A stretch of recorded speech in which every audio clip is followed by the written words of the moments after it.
You stand accused of not sharing my YouTube videos. Do you deny it? So hey you guys, hit the like button, do not forget to share like I've just said, okay?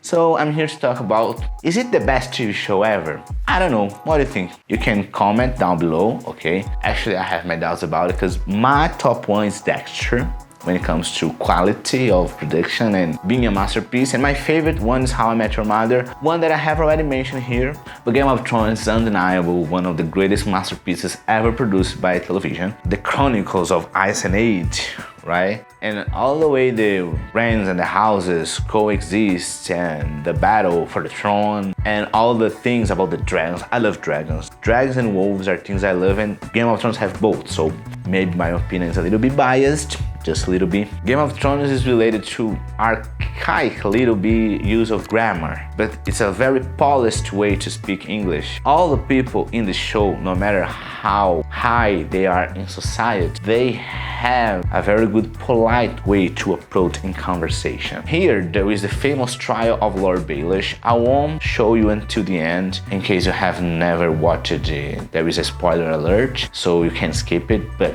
if you are here for the interest of the language, I suggest you not to skip it, okay? You stand accused of murder. You stand accused of treason. How do you answer these charges? Lord Baelish.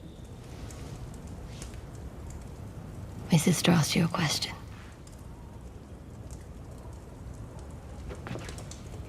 Lady Sansa, forgive me. I'm a bit confused. Which charges confuse you? Let's start with the simplest one. You murdered our aunt, Lysa Arryn. You pushed her through the moon door and watched her fall. Do you deny it?